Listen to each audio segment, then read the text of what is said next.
Blood Brothers podcast, a Five Pillars production. Assalamu alaikum wa rahmatullahi wa barakatuh, my dear brothers, sisters, friends, and the foes out there, and welcome to another episode of the Blood Brothers podcast with your host, Dilly Hussain.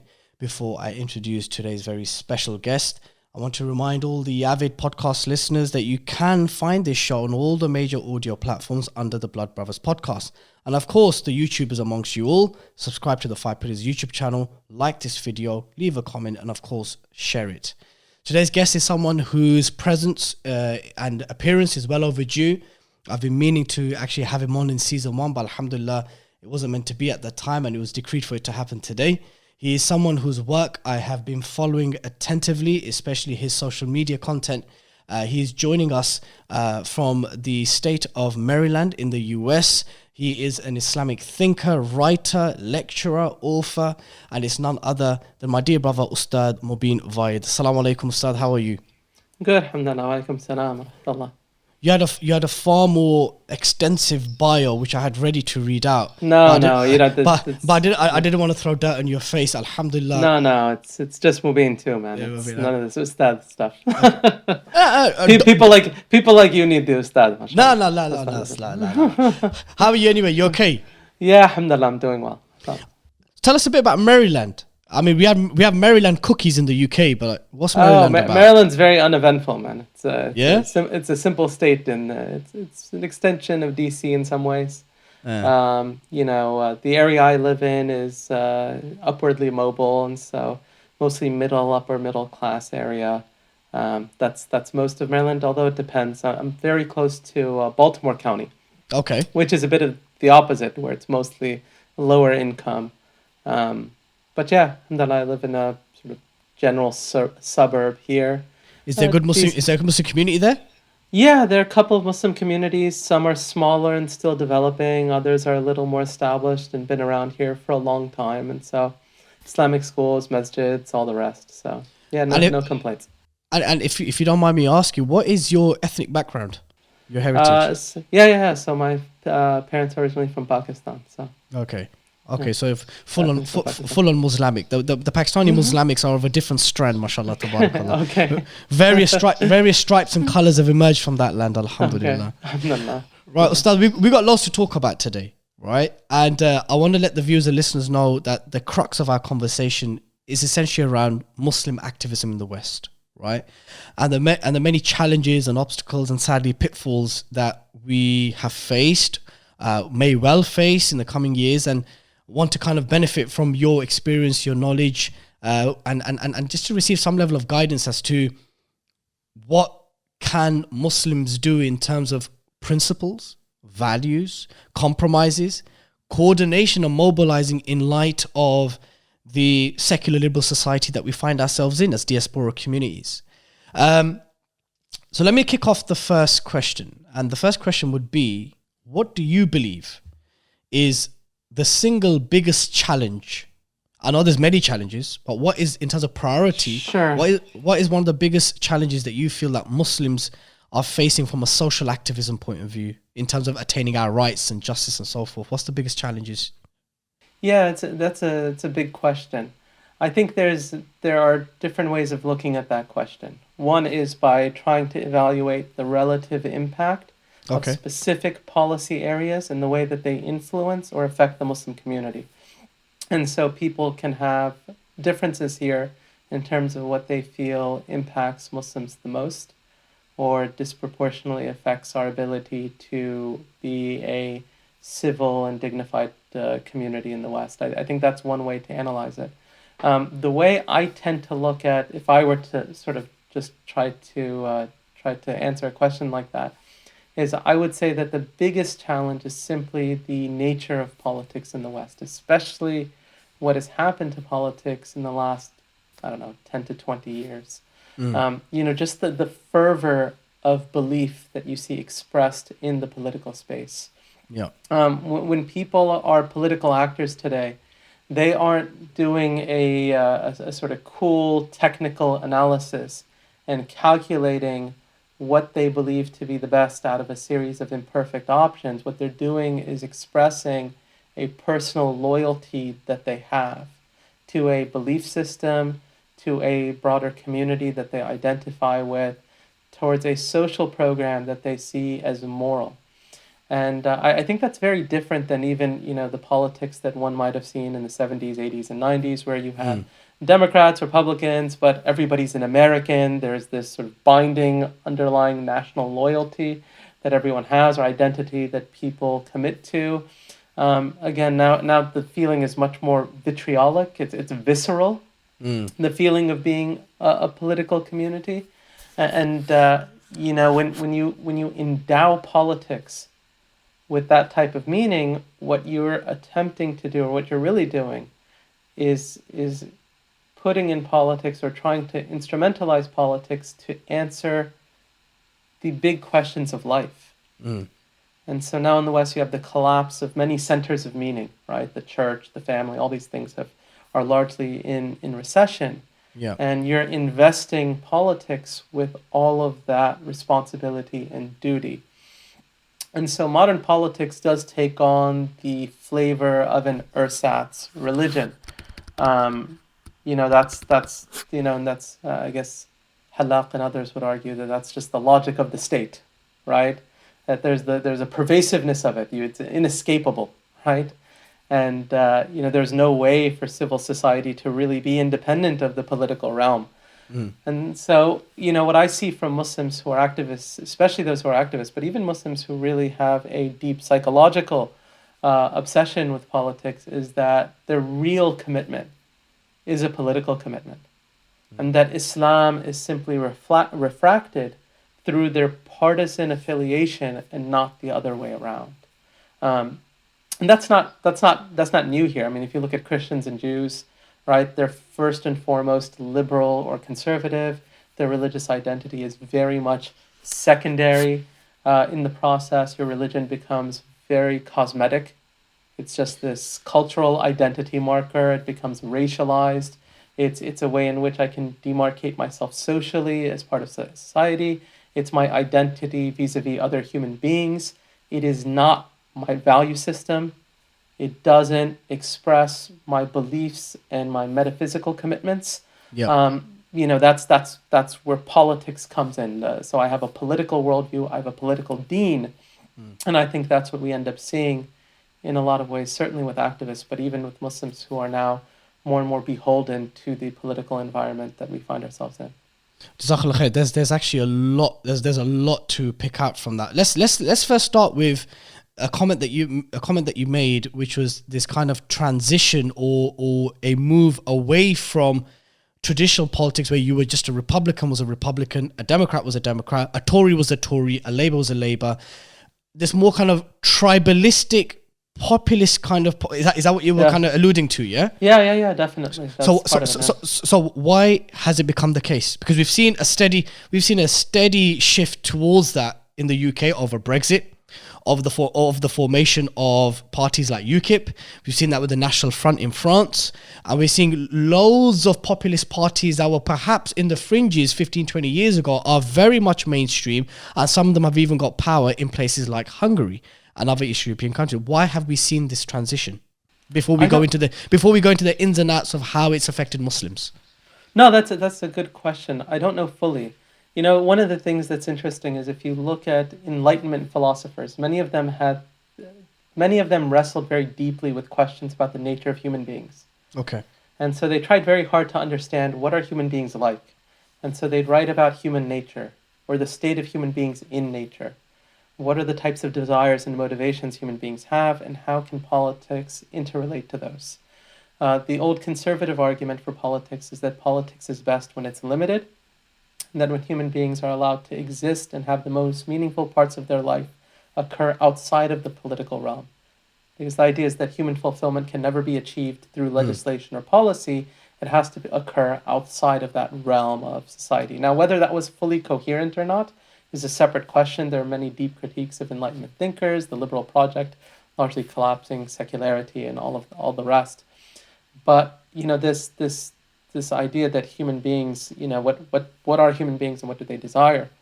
We know that human beings have this ineradicable desire to try to figure out and seek out truth, right? Truth is a major thing for human beings. People want to transcend their moment. They want to be people who understand what is good and right. And, usually there are, historically there have been institutions that have mediated that desire. Those institutions collapsing has resulted in people now appealing to politics as a space and a locus for trying to answer those questions. And I think that this is what happens when more and more becomes plastic in the world. What you do is you seek out realms of meaning, and you seek out locations of meaning. And strongman politics or more muscular politics becomes a project that can redevelop or reassert a meaning-based society, even if it's a counterproductive one, right? When people are in difficult circumstance, when they've been dislocated, right? When people have become dislocated, they are prone to doing things that are counterproductive. Because they want to seek out an answer, and they want to seek it out quickly, and they're desperate, and they'll find it, or they'll take it wherever they can find it. And one of the things that progressive politics or other politics is doing in other parts of the world is that it is asserting a type of meaning-based society where here's the problem with the world, and this is a program of human deliverance. We can actually achieve human happiness. We can provide a certain environment of flourishing, provided you give us the political entitlement to do so, right? Give us authority, give us power. That's what we need. And once we have that power, we can socially engineer society in a way where human beings can finally achieve a sort of utopia, something close to it, which right now is being impeded by various authoritarianisms, by oppression, by injustice. And we can identify and speak about that injustice in a particular way, whether that injustice is, liberal injustice, which is what conservatives argue through various forms of globalization and modernization and the unraveling of their traditional societies, or the liberal argument that what is severely undermining human dignity is the absence of human inclusion and multiculturalism, and the full embrace of the subjective personhood of a individual that wants to live however they want to live, and there's a lot more to that as well. So, Jazakallah khair for actually articulating what I would have asked you right now, which is you've described two spectrums, right? And we have to now place Muslim diaspora communities or Muslim minorities in that political reality, yeah? Sorry, Ustad. So you find what you just said, liberal injustice, which many within the right or ultra-right, however you want to coin these terms, will say that, look, the progressive politics is essentially destroying and decaying the very fabric of our traditional societies. And then the other argument is the one which you just also articulated very well, and that was that human inclusion, intersectionality, human dignity, right down to every single individual and so forth. We now place Muslims in that spectrum. And you want to add to that the war on terror. You want to add to that 9/11. You want to add to that the non-stop laws and policies that have been introduced by successive governments, both in the US and the UK and other Western countries, whether they see themselves as liberal or conservative. Both administrations in many swathes of the Western world have introduced laws that have clearly discriminated against Muslims, amongst other people, but Muslims have been under the spotlight for the best part of 20 years. So naturally, this divisive spectrum, Muslims have found themselves in, and they want to now kind of position themselves in a way in which it would benefit our cause, or what appears to be our causes, whether it be Islamophobia, whether it be marital rights, whether it be, the way we slaughter our meat, whatever it may be. But generally it's Islamophobia. But we have been tainted by the value and mindset of both spectrums, right?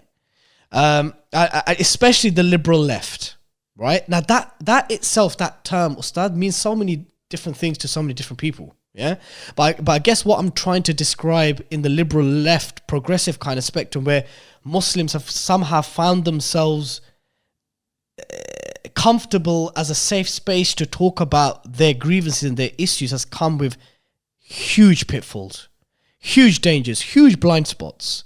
How do Muslims navigate themselves between that spectrum by saying that, look, Islam is neither left or right.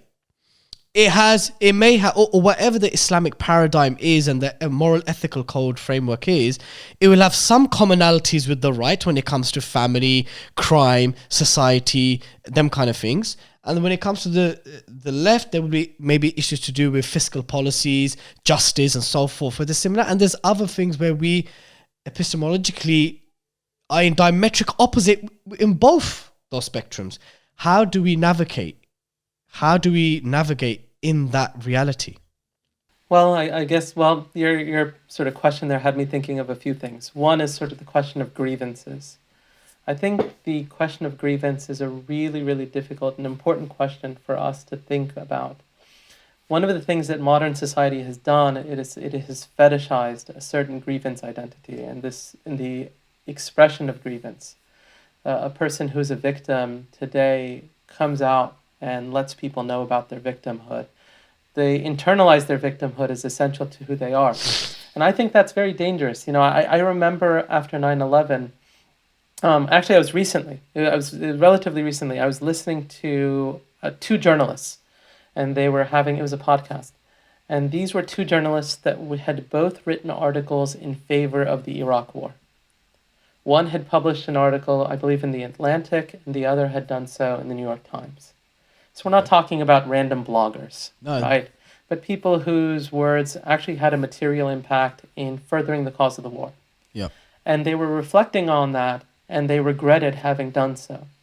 And they were trying to figure out how could they have looked past all of the holes in the pro-war narrative. And both of them basically chalked up their position to 9/11. They said, look, 9/11 was emotionally traumatic for them. One of them was in New York City on the day of. And they said that, they were talking and they were speaking to one another, and they said, we don't think we really ever appreciated how emotionally and psychologically overwhelmed we were at that time. And of how easy we were to manipulate in various ways as a function of that internalized sense of insecurity. And I thought that to some degree that was a very honest reflection that they were making about the types of decisions that they had made and what they ended up expressing and asserting and favoring in light of that. And so when a person simply looks at themselves through the vantage point of being a victim, frequently that can result in the assertion of certain desires that aren't in their own sort of right, justifiable, moral, or legitimate. And that's difficult because it means you actually have to counteract or disagree with people who are talking about their own grievances, which most people don't. Can you give us an example? Of Islamophobia. Well, Islamophobia is a good example of that, right? Okay. Islamophobia is a great example of that, where people can talk about Islamophobia and, the state and the way that it focuses on the Muslim minority, which is all legitimate, right? Which is all legitimate. No one would disagree with that. When does it become problematic? Can it become problematic? But it can become problematic when a person's exclusive view of themselves is as a victim, right? There's sort of a lack of individual dignity, self-respect. You're just internalizing this inferiority, right? The old Eleanor Roosevelt quote, right? No one can make you feel inferior without your own consent. I think of that as a psychological problem on its own. But nevertheless, even if we take that look, at times people need to be able to express and internalize their own victimhood and be able to process it, okay, whatever. But if they're going to take that and say, okay, this is the victimhood I'm feeling, as a result of this victimhood, this is the politics I'm going to express, or this is the identity I'm going to express, or I'm not going to let... I'll give you a more discrete example. One of the things that comes about oftentimes in discussions of Islamophobia is the need for broad-based coalition building on the basis of a loose Islamic identity. And the idea is that Islamic identity should not give significant weight to what people believe. Because in the public eye, no one really cares what you believe. You're simply a Muslim to them, regardless of what you believe. To the point where even people who are Qadiani, right? They believe in the Prophet after the Prophet, right? That's kufr, that's not Islam. But the idea is to people on the outside, they're basically looked at as Muslims. So they're undifferentiated sociologically. That should be the prism through which we look at things, to the point where they'll get upset when a Muslim even brings something like that up. We say, hey, look. Has that started in the US? Oh, it's very active in the U.S. Okay, In fact, well, in many political spaces here, you do have very public sort of Ahmadi Qadiani people who are central to the political mission, and many Muslim groups will combat concerns from Muslims. Alhamdulillah, that's not happened in the UK yet. Alhamdulillah, that's not. I mean, inshallah, that never happened. And I say that on camera. Inshallah, it won't. Yep. But that becomes a very explicit, right, example of that. But there are many examples like that where we say, okay, no. We are a belief-based community first and foremost, as Muslims. And when people don't share our core and fundamental beliefs as Muslims, right, then we actually have a significant issue here. And depending on what that difference is, then we may not even be talking about Islam, right? In which case, what does it mean to be a Muslim, right? If you're just talking about it in those ways. So there's so much faster. I'm really looking forward to where this conversation may or may not lead to. But okay, let's put one thing aside first. Let's look at the issue of victimhood, right? A dear brother of mine, whom we mutually know, he's a da'i, very, very prominent in the UK, mashallah, tabarakallah. I'm not going to mention his name. He always said to me, look, we need to stop with this victimhood mindset, man. We need to stop. But then I also remember saying to him, well, you wouldn't say that to a victim of rape. If a community feels that it has been militarily attacked in the eastern lands, it's being ideologically attacked in the western lands, there's policies and think tanks and legislations, and there's literally carnage to prove that we are being victimized, we are being targeted. Why would you tell these people that you are not a victim? Or stop having this? Is there a difference between acknowledging that you are a victim of oppression, or allowing that to define who you are from an identity politics point of view? Is that what you're trying to allude to? Yeah, I think the latter. But I would say that my simple answer to that will be, well, we evaluate and we appeal to the example of prophets alayhim salam, right? We see a very strong example in them of individuals who stood up and said difficult things at times, in a society where people did not want to hear it, right? And they were confident. They paid many costs while it was occurring. They bore those costs patiently. They exhibited resolve, right? We see this in the example of the Prophet ﷺ. He doesn't sort of meditate or marinate in the victim position of the Muslim community. He's giving da'wah, alayhi salatu wasalam. He's giving da'wah. And he's going out and he's preaching Islam to his own social detriment, certainly, and to the social detriment of the early Muslim community. But Amr bil Ma'ruf wa Nahy anil Munkar is just part and parcel of that's part of the package. That's part of the package. And it would have been much more convenient and certainly much easier to have avoided a number of controversial and difficult topics for him in his society, just like the other prophets could have done the same. Shu'aib alayhi salam did not have to go in there and start talking about buying and selling. He didn't have to do that. He could have gone to his people and just, taken things easy for a while, right? Understood where his society was, right? Why did he have to be so abrasive about things? Why did he have to put them all in this difficult position where now their livelihoods are being questioned? Right? Lut alayhi salam didn't have to start commenting on everyone's sexual practices. Hey, love is love, right? People are just expressing themselves. Why did he have to go there? Why not just focus on just slowly and carefully, tadarruj, right? Build their belief up over years and years, and then one day slip it in and see if people buy it. But the idea is no, like this is the deen. You don't have to be reckless about it, but the idea that we would simply use a particular social or political or cultural circumstance to absolve ourselves of that responsibility and to absolve ourselves from the responsibility of acting in moral and ethical ways is, I think, the problem there.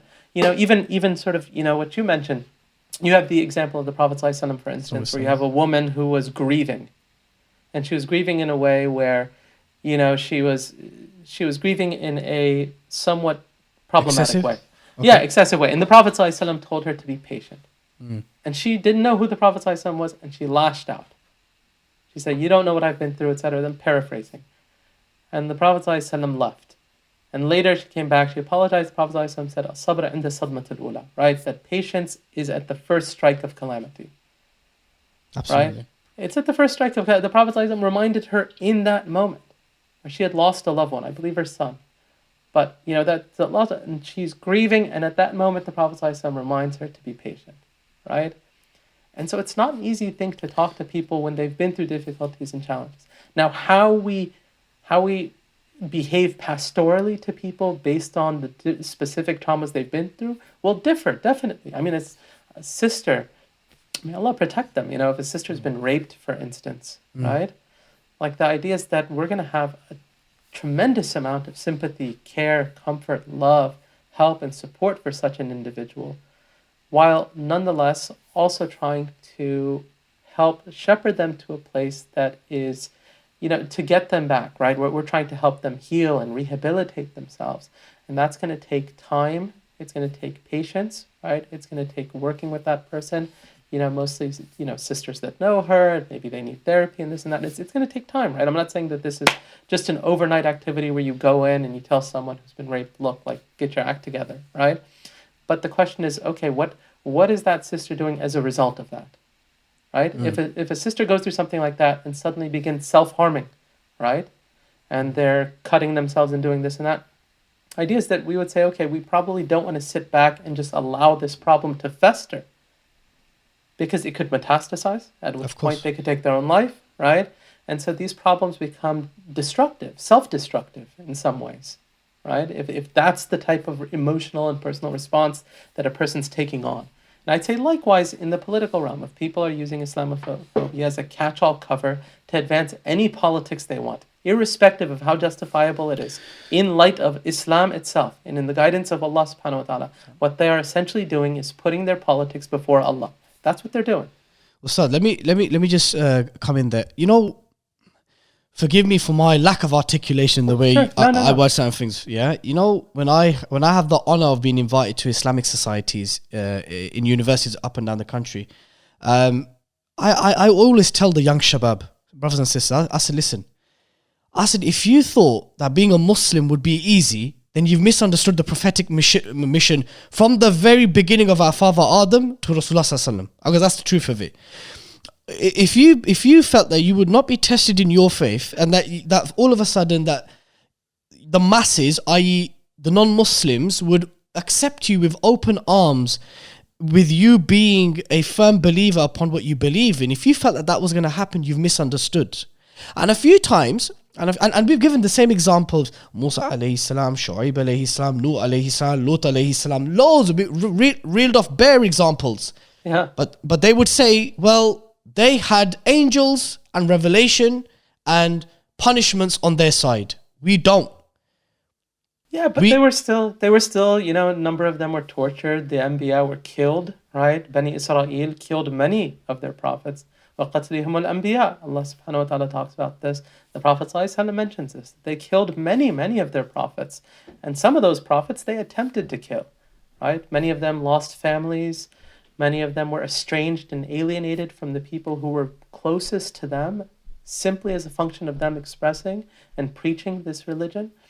And so it's not as left, the idea that these people just had it easy because they had malaika in the background, that's, I remember years ago. Not that they had it easy, but they had entities of support. They had elements of support which the Muslims today don't have. No, Allah subhanahu wa ta'ala, we still have Allah. Right? True. Right? True, absolutely. In tansurullah yansurkum. Right? If you work in the cause of Allah subhanahu wa ta'ala, Allah Azza wa Jal will help you. 100%. Right? وَيُثَبِّتْ أَقْدَامَكُمْ, and He'll firm your stance. And this is what Allah tells us. Right? This is what Allah tells us. So how would you... a person who feels like, oh, they had Allah and we don't have Allah. Well, what type of secular view is that? That Allah subhanahu wa ta'ala stopped intervening in the world? That your entire world today is not entirely dependent and contingent on His ongoing support and care and nurturing, and that if Allah subhanahu wa ta'ala left you alone for a moment, that you wouldn't totally collapse into nothingness? I mean, come on.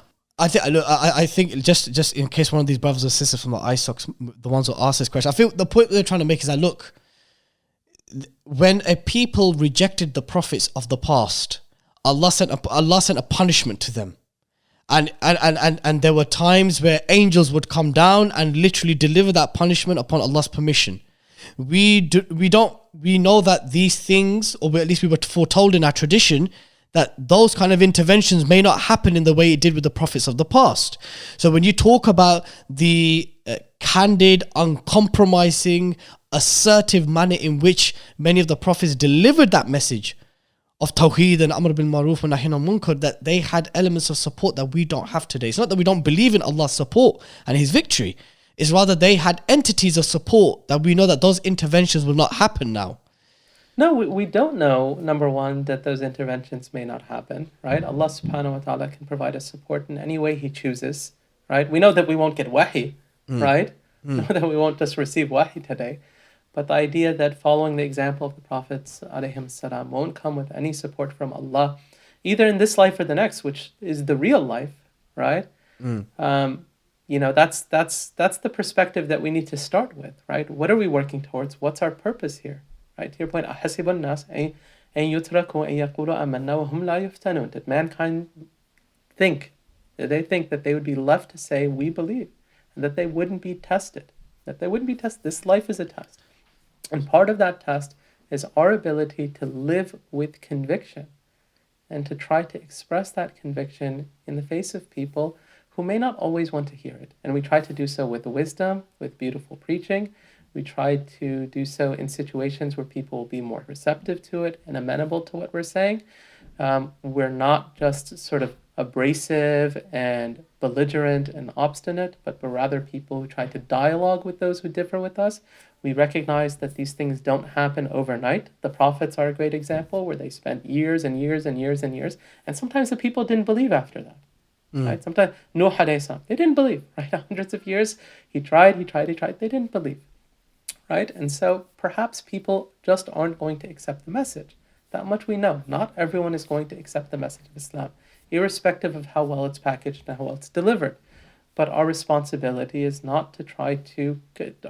We don't have control over people's hearts. إِنَّكَ لَا تَهْدِي مَنْ أَحْبَبْتَ. You don't guide whom you love. وَلَكِنَّ اللَّهَ يَهْدِي مَنْ يَشَاءُ. But it is Allah who guides whomsoever He wills. That's the world that Allah has placed us in. And we try our best, and we ask Allah's help in doing so, and His forgiveness when we fall short. So given that, Jazakallah khair, so given that we find ourselves as Muslim minorities in the West, whether it be in the North America or Europe, for about 20 years or so, we've had policies and laws that have, across the Western world, clearly targeting Muslim communities. We have things like the niqab and burqa ban, halal meat ban in Europe. There's just a catalogue of evidence that there seems to be a clear targeting and witch hunt of the Muslim community as a collective across the Western world, right?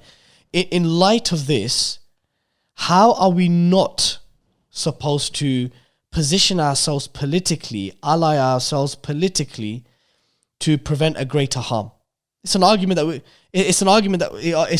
we hear constantly from respectable scholars and du'at. But how do we navigate around that minefield where we position ourselves in the need of political alliances to kind of protect or attain our rights or recourse to justice, but at the same time we're finding ourselves in bed with, allying with people who are diametrically opposed to us in various other issues outside of this issue of Islamophobia and a discriminated minority? Yeah, so look, I think a couple of things. I think one is that I don't know if I'm giving the impression that Muslims should not advocate for their rights in certain arenas. I think they certainly should, right? Muslims have been targeted, you're right. And look, the Muslims who get targeted are religious Muslims, right? They're not the sort of yuppie, non-practicing cosmopolitan socialites, yeah. right? It's the Muslims that go to the masjid that oftentimes find themselves being monitored and tracked and aggressively pursued by intelligence agencies and having all of their, life recorded and they're targeted for entrapment and all the rest. And so Muslims need to be able to counteract and work against that, right? Within whatever means they can.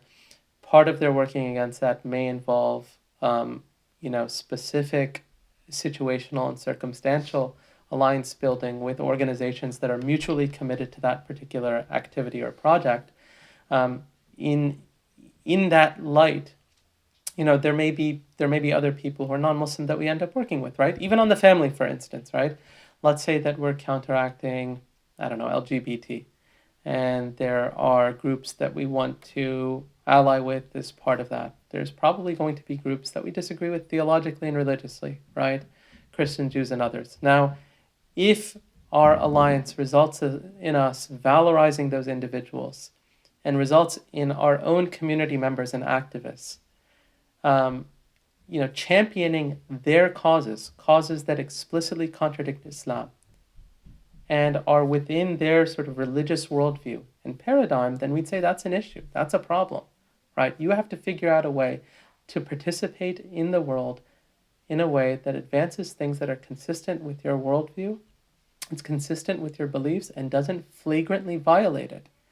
And that means that you pay invariably less attention to the partisan political waves that are in front of you, and that you become much more focused in trying to better society around you. And if you're doing that, the bulk of your work is not going to be sort of political, and it also means that you're going to be a little bit more strategic in the type of activities that you do. I mean, if you look, for instance, at the counterterrorism work, and I'm not as familiar with UK politics as you are, but I see organizations like CAGE, for instance. They seem to be doing some excellent work on that front, and it doesn't seem to me that they're enmeshed in hardcore leftist spaces every single day. Many of the groups that do that type of work in the US are likewise not sort of, beholden to far left progressive politics, but they are nonetheless speaking about things like, closing Guantanamo Bay and advancing the rights of Muslim political prisoners and so on, right? They're doing that. Even Muslims who, look, I remember Iraq war protests that took place. I went to a number of them. And there were groups that came out, and some of them helped organize these protests, and they were communist groups, right? They were basically communists, end to end.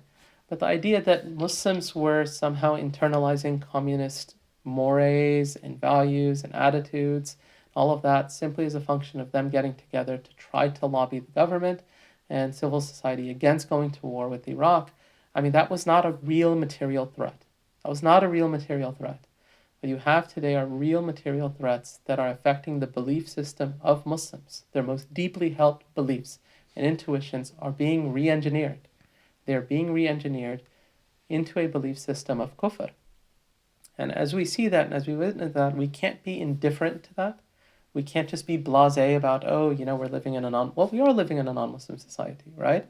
And that should actually mean that we are much more cautious and conscientious about the types of compromises and challenges that are in front of us. And it means that we do as much as we can to try to preserve the integrity of our beliefs, that we don't lose our beliefs along the way, that we don't forget Allah subhanahu wa ta'ala. Because once we've lost that, we've lost everything. You've lost everything. What good is it being an accepted, assimilated minority in a Western society that has no beliefs and values of its own? And it has lost revelation, and it has lost God, and it has lost the Sunnah of the Prophet ﷺ along the way. There's no success in that. That's not a successful model to me. Look, Ustad, I'm in agreement with you. Word to word, whatever you've said is alhamdulillah, is the position I come from. But I have to bat for the other side in the sense that how would you then respond to those? And I want to know. No, please, in the realm of intersectional politics, right? And gender politics and identity politics and all this stuff, where you find Muslims and those certain groups and very powerful lobby groups, I must add as well, that happen to be pro-LGBT, have very strong feminist tendencies, have made this issue of oppression against Muslims one centered around race.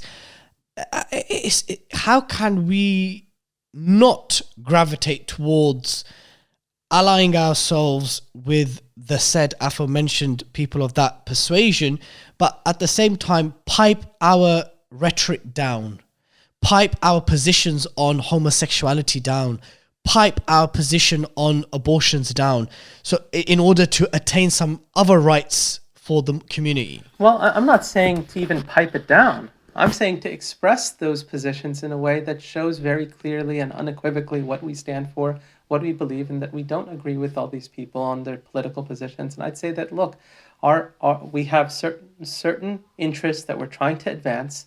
The extent to which other people share those interests, we can work with them in those situations very circumstantially.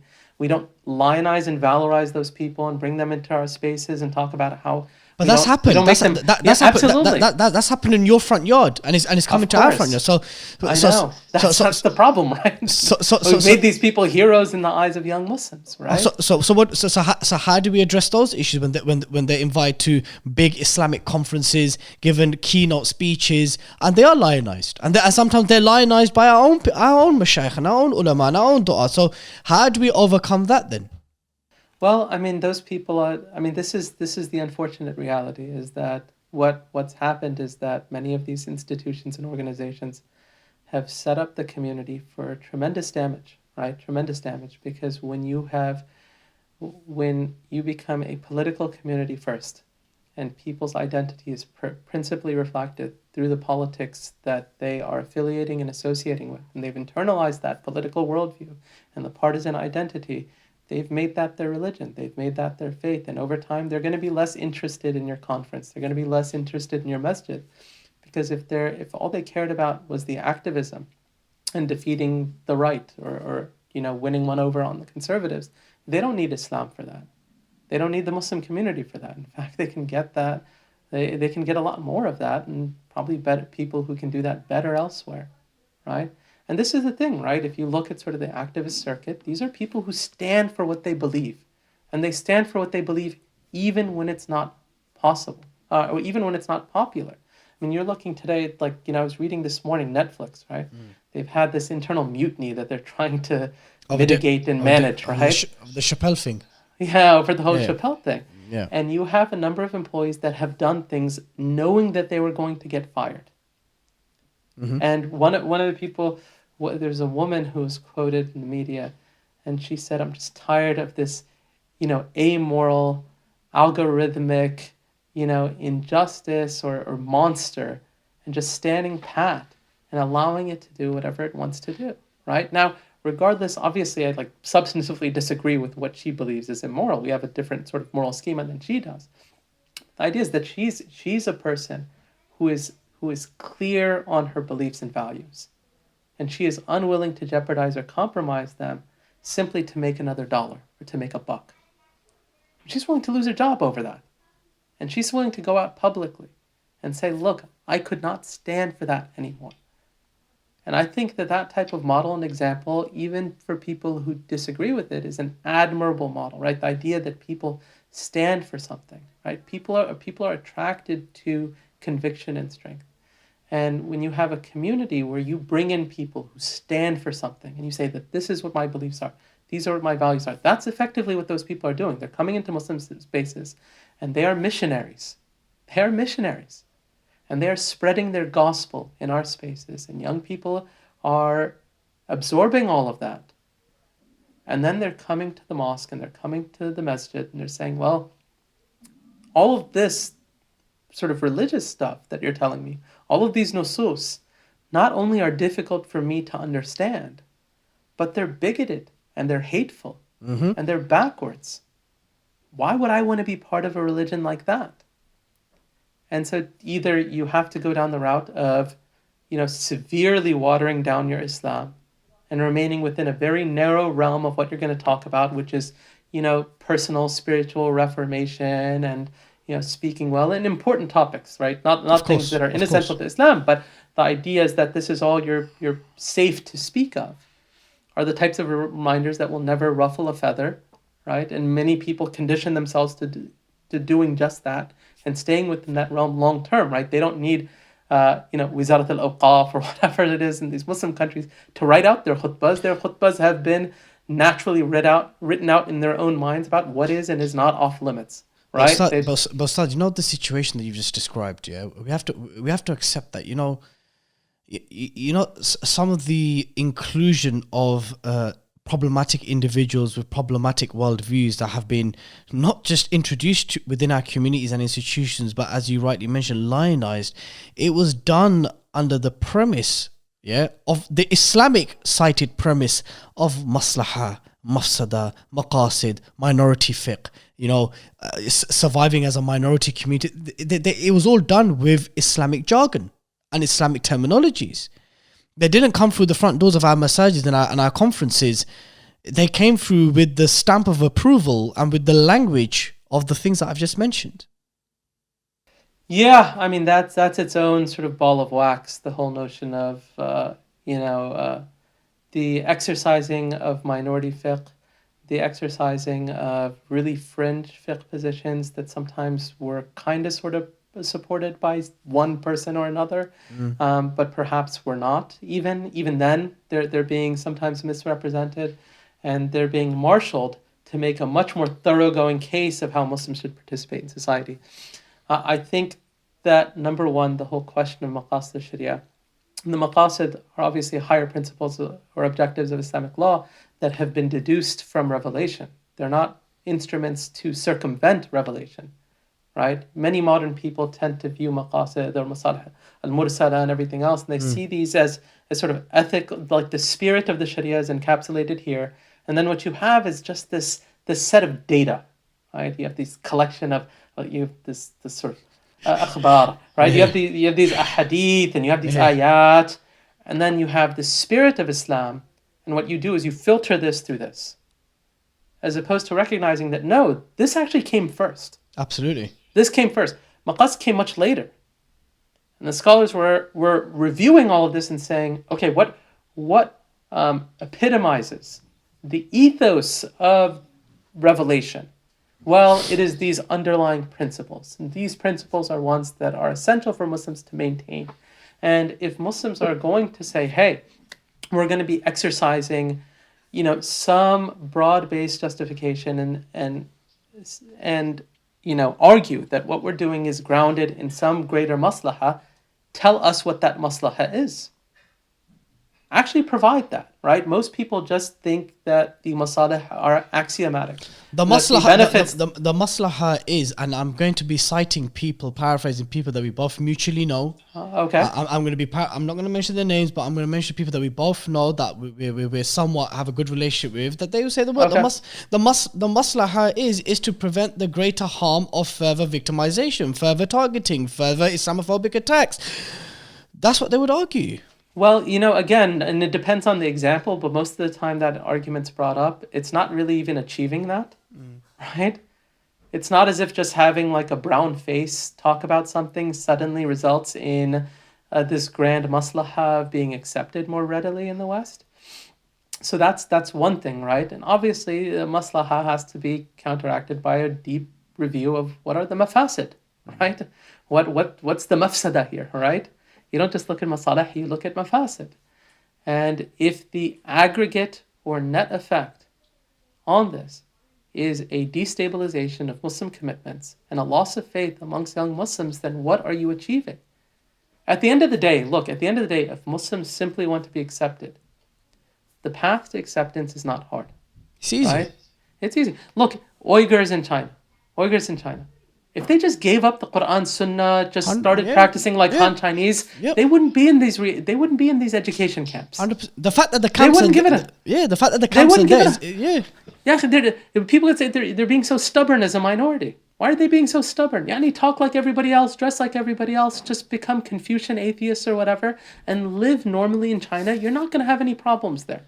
And do you know what the crazy thing is as well, Ustad? If there was ever a Shari'i justification for any group to do that, it would be them, if anything. No question about it. In India, the Hindus are giving you such a tough time. This, okay, you know what? Don't make beef an issue. Don't make this an issue. Don't make that an issue. Just be quiet. Just participate in society like a normal Hindu person. You can do that, and it would be easy. It would be easy if you want in America to just not encounter challenges and difficulties. Okay, just be like any other American guy, right? Dress like them, talk like them, give up your names, just call your kids whatever kafir name you want to call them, right? Give them non-Muslim names, make them indistinguishable from the non-Muslim person. You're not going to encounter many challenges. Trust me. Your brown skin alone is not that objectionable to somebody. You're not just that sort of irreducibly racialized, such that all of that cover is not going to pass in front of people, and they're still going to hold some internalized, suspicion about you. Perhaps there will be some remnants, but you know what? There are brown CEOs of Google CEO and this and that, Microsoft CEO, right? Ethnic minorities have made it they've made it in high society in the West. They've made it in high society in the West. So if you think that that's impossible, then you're kidding yourself. But the whole point is, what is the cost in doing so? And my point is merely that people are going to argue that any activity that results in greater Muslim acceptance, right, is itself justified simply based on the fact that it grants us some means of acceptance without evaluating what that acceptance entails, what the consequences of that acceptance is. Well, I'm going to reject that. I'm going to say, no, absolutely not.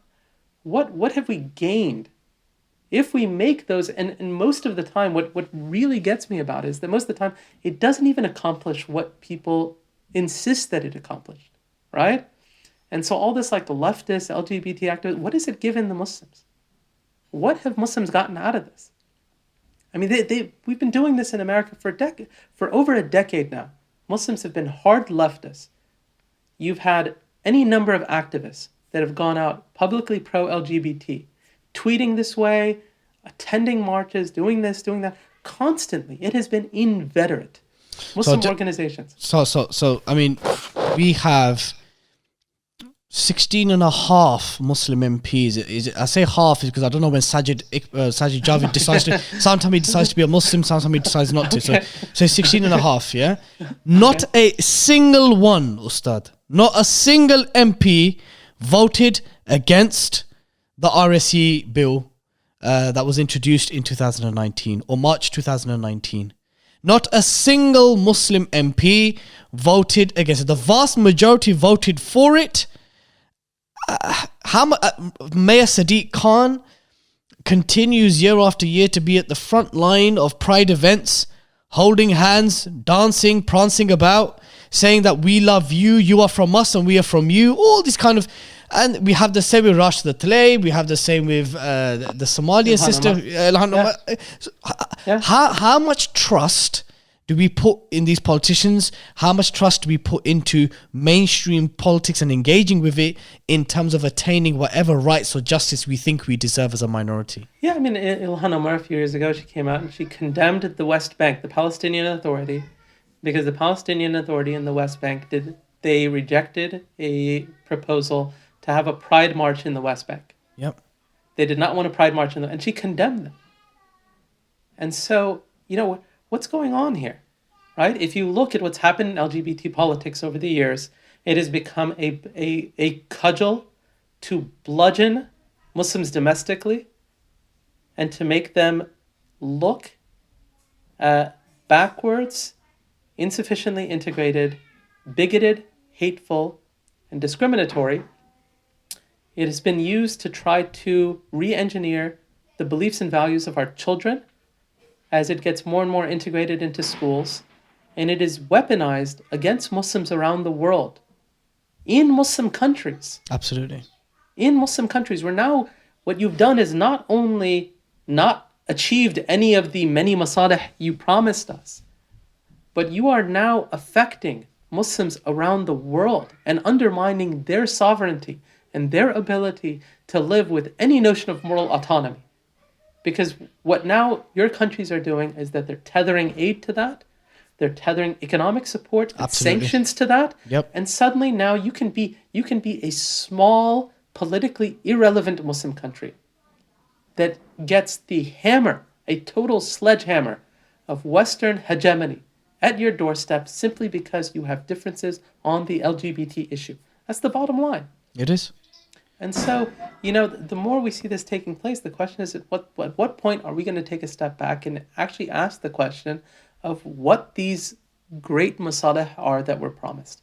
What has happened to, any gains that, in my view, Allah knows best, any gains that Muslims have made in America over the past 10 years have occurred largely in a way that has been, the sort of LGBT leftist alliance has been irrelevant to those gains.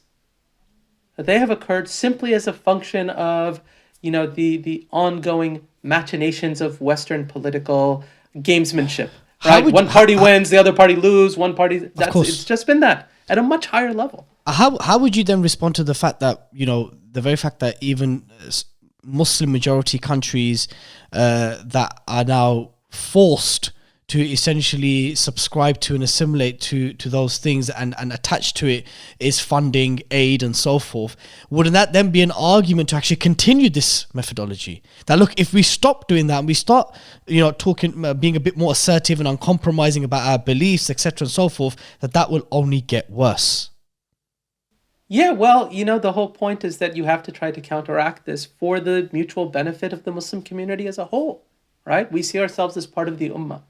Anything that's going to undermine the ummah's ability to assert itself as a moral community is something that we should all be on guard against, right? I mean, in some ways, when you think about Muslim history, right, and just the notion of Islam itself, right? You can attack us, you can imprison us, but once you start changing what we believe, we've lost, right? We've lost at that point. Right, what we can live through and survive. The notion of resistance is part of the Muslim ethos, right? Absolutely, it's part of our backbone. Absolutely, right? And that we have scholar after scholar in history that gladly went through prison sentences, lengthy prison stays, just not even a word of frustration or anger or displeasure with Allah's decree. Alhamdulillah. It's, Ibn Taymiyyah rahimahullah, what can my enemies do to me? This type of thing. Imam Ahmad rahimahullah, just this, it's, I'll stay here as long as I need to stay here, right? But Islam is going to stay. And I'm not changing anything. I'm not changing anything. You can tell me that my belief is wrong, but Islam matters more. Who am I? I'm just a person. My time in this world is temporary. I'm going to have to answer in front of Allah subhanahu wa ta'ala. That's the end game here. And if we're not working towards that, and that does not animate our world and our attitude and our participation in any sphere of the world, then we have problems. We have problems because what we're doing is we are self-secularizing our own intuitions, our own evaluation of what we should do, right? And once you're this sort of secularized identity community, well then let's be as Machiavellian as we need to here. Let's create some alliances here. Let's do this. Let's do that. It doesn't really matter, right? The whole game is simply a game that's ordered around public acceptance and social acceptance and greater cultural representation, irrespective of what that representation looks like. And, at the end of that road, you've lost. You have lost it all to me. Wow, man. When you think about how things have kind of I don't want to use how things have progressed, how things have developed in the course of the last 5 to 10 years. There's a saying in the UK that we have, because let's hope what's happening in the States doesn't arrive in these shores, and let's hope that because that's not to say that we don't have our own issues. We have very similar issues, yeah. Sure.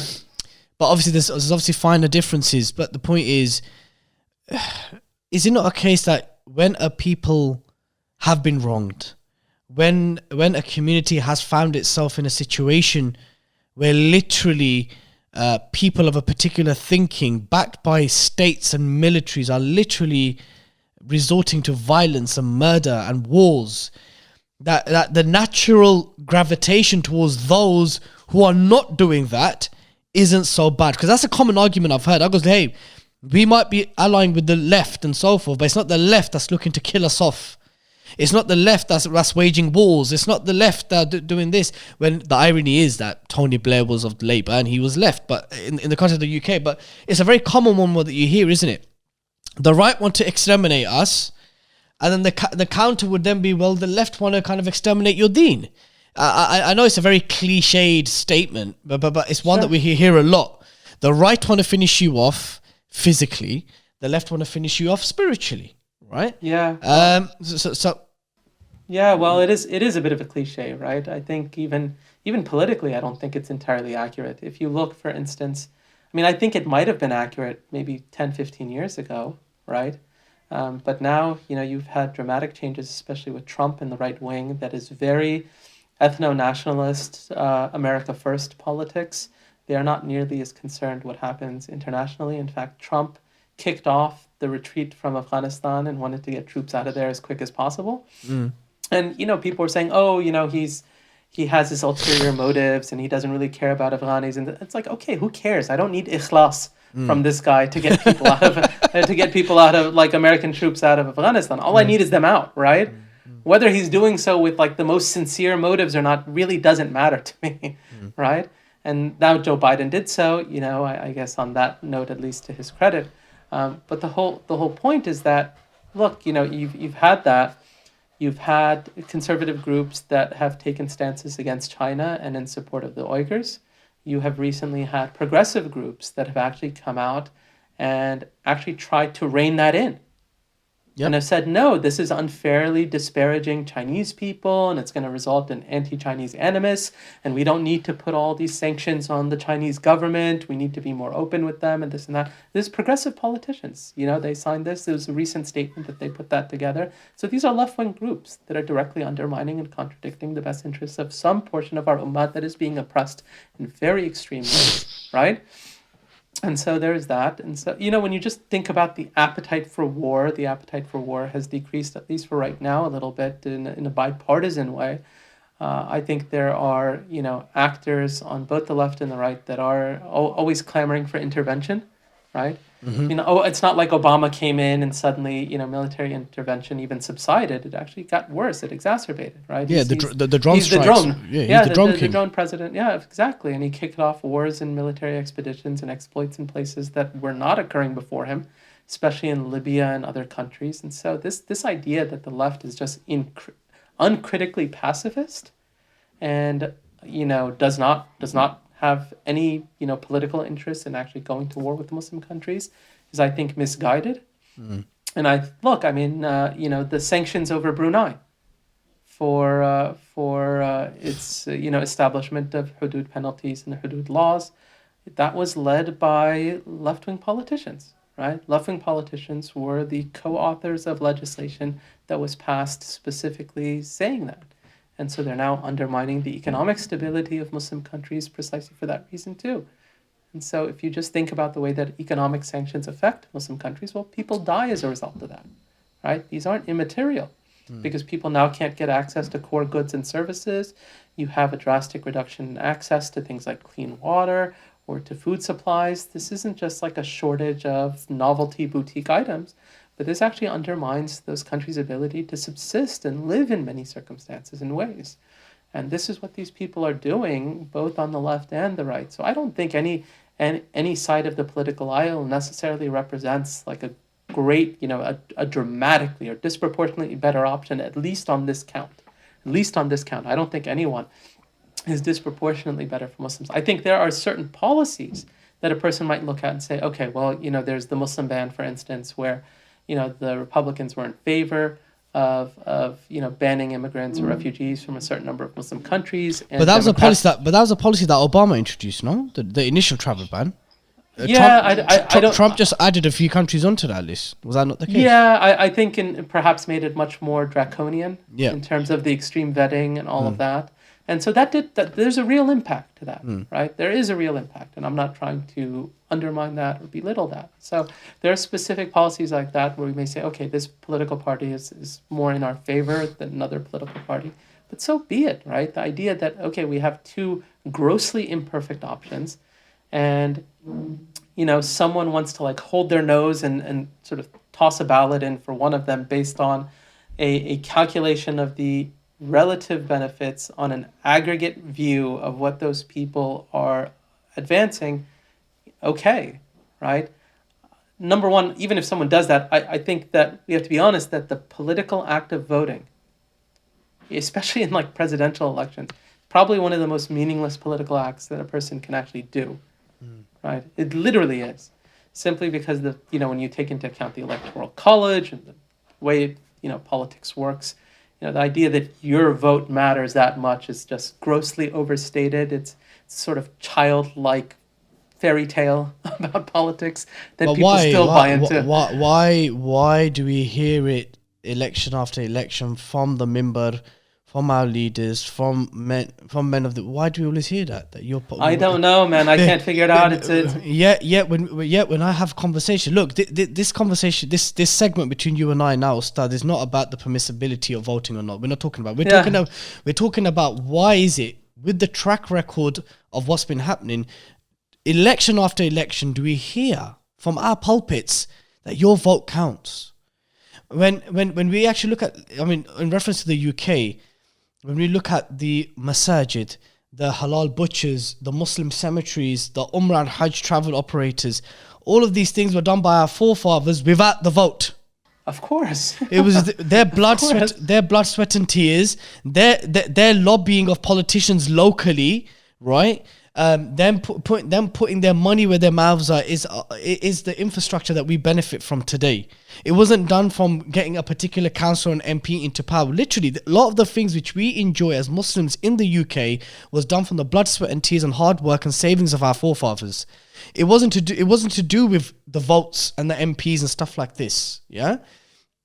So it just baffles me that also on another level, that on any serial, meaningful, radical change that's happened in society, whether we look at the women's emancipation movement in the UK, whether it be the suffragists or the suffragettes, whether it be the Indian independence movement, whether it be the anti-apartheid movement, whether it be whatever the early hopes that we had in the Arab Spring, it was all done outside of the ballot box. Yeah, of course. The civil liberties movement. There's just too many examples to cite where meaningful, serious changes happened outside of the ballot box. No, so, and people who really, I mean, just about every case that I've seen, people who invest themselves in that space are far more likely to be formed by it than to form it themselves, to have 100%. Any impact and influence on it.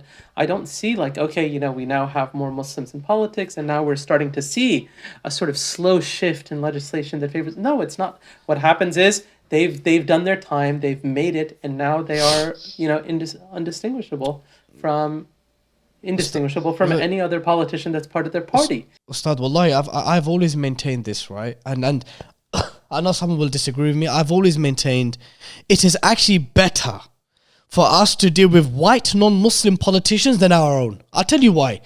Because you have to understand, the Muslim MPs that we've had, they've said, look, man, it's a greasy pole. Oh, we can't do this. You don't understand the pressure that we're under. Then you're no good there, are you? Yeah. You're no good there because quite frankly, you will set a precedent that will then be imposed or expected from the rest of the community because of shenanigans that you've got up to. Well, at least your politicians are sort of framing things in those ways. I think most of our Muslim politicians are true believers in their politics. No, I don't think.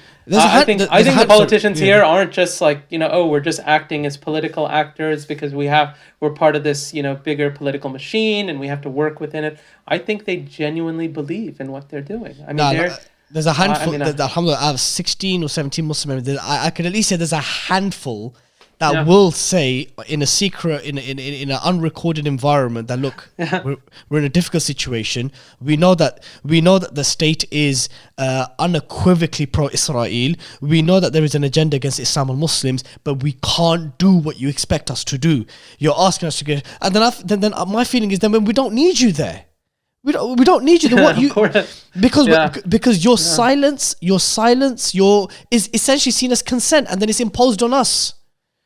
Yeah, see, in many ways, the politicians we have, I think, and it's not just the politicians we have, I think the political environment we're in, especially on the polls, are people who their sensibilities and attitudes to me much more closely reflect what you might see from a new convert to a faith. When people convert to faiths, they can take on a certain type of zealotry, and even they become even fanatical at times about their faith. Of course. They want to represent it. They're proud. They want to stand up and let everybody know about it. Yep. And sometimes that can be a virtuous thing and a positive thing.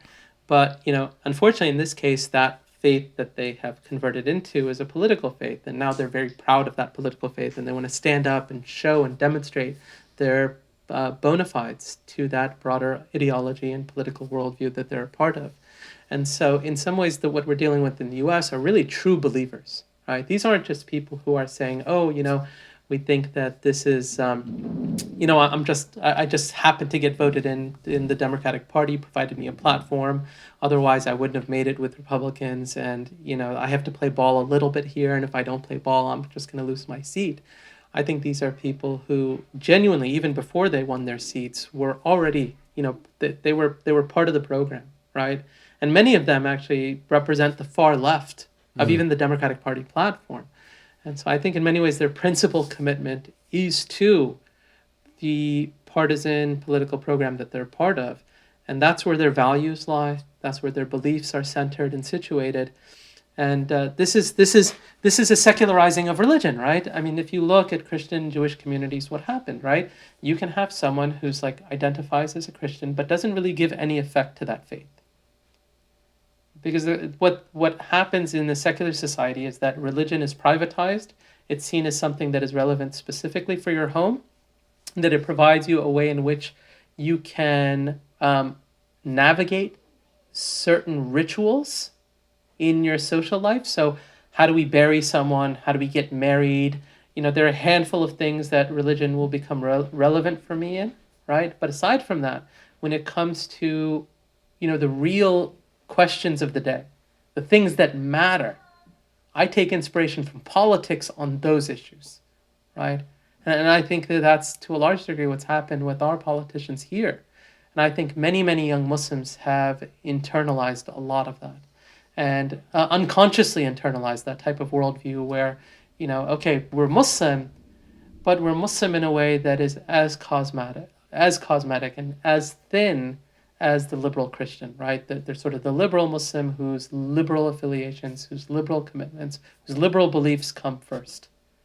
And when a Muslim sort of places those liberal values first, then Islam becomes a very difficult belief system because of the fact that we have a Sharia, right? I mean, in some ways for Christians, their Sharia, especially modern Christianity, there really is no Sharia. There is no Sharia. The notion of halal, haram, it really doesn't factor in to their religious doctrine and discussion very often.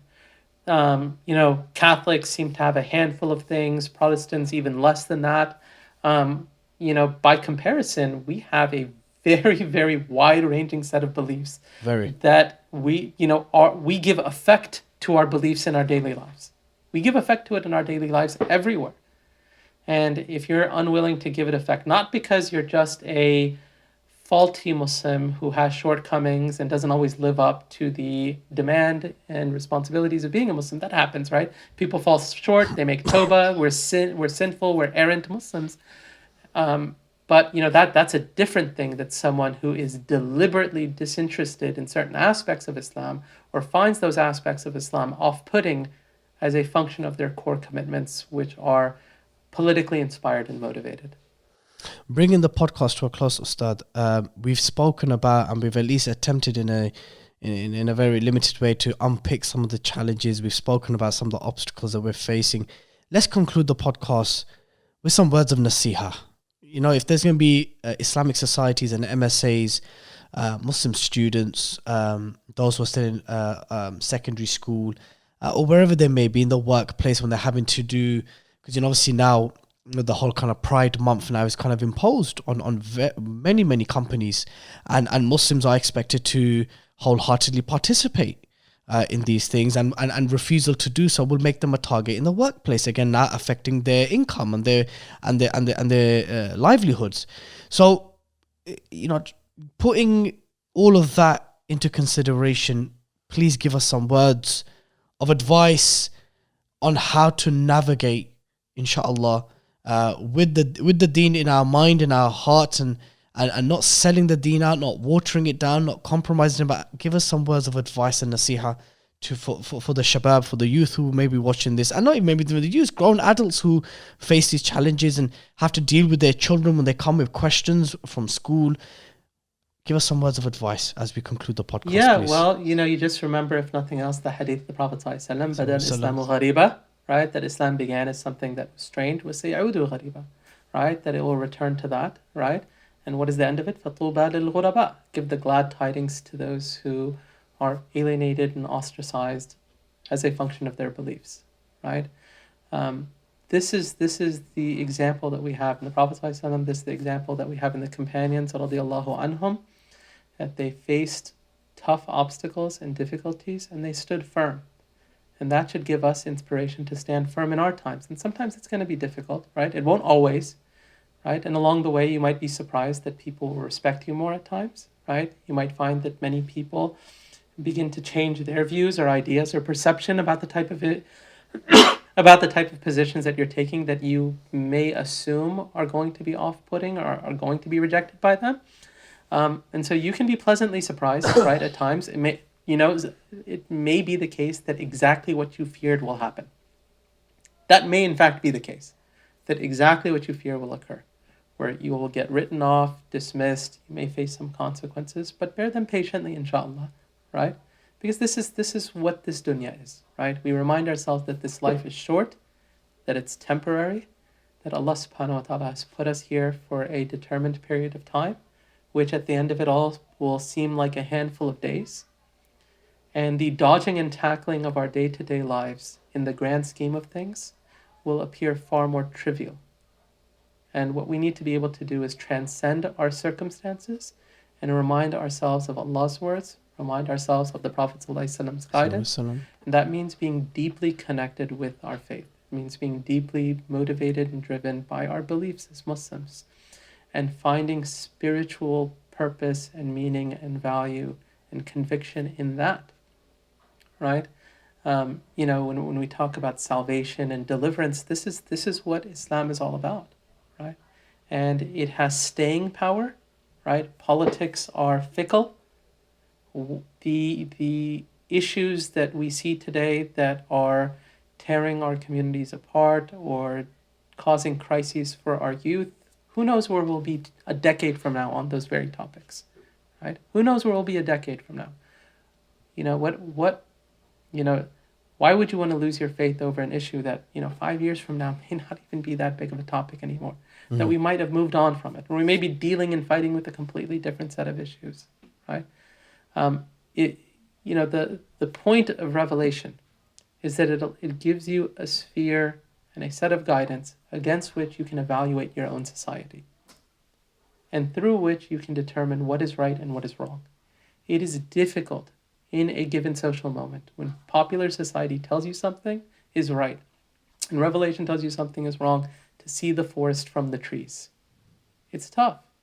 It's very tough to see the forest from the trees, especially when something is popularly accepted, when it is regarded as moral and virtuous and ethical. And that's why you have guidance. That's why you have revelation. To set you aright. To let you know that no matter how many people are saying or doing something, it doesn't make it right. And even if a handful of people are standing for the truth, it is no less the truth simply because of its numerical, insignificance in the grand scheme of things, right? If we're talking about a handful of people, that handful of people have Allah with them. And so that would be my general nasiha. Now, obviously, some people might counteract and say, well, that's a very utopian way of seeing things. Well, no, it's not, right? It's simply saying that we anchor ourselves in our beliefs first. We participate in society, trying to preserve and uphold those beliefs and live as Muslims. And the extent to which any political effort advances that should be our focus, not the sustainability of a socially identified Muslim community that just has a bland, nondescript, brown ethnic identity of a racialized Muslim community, but really has no substance insofar as our beliefs and values, and certainly Allah's guidance is concerned. And Allah knows best. Ustad Mobeen, Jazakumullah khairan. May Allah bless you and preserve you. Ameen. Ameen, Jaman, inshallah. It was a great honor having you on. And inshallah, it won't be the last time, inshallah. Inshallah. Brothers and sisters, I hope you enjoyed today's podcast and benefited from it as much as I did. Please remember to subscribe to the 5 Pillars YouTube channel, share and like and comment on this video. And of course, for the avid podcast listeners, you can find us on all the major audio platforms. And until next time, Assalamu alaikum wa rahmatullahi wa barakatuh.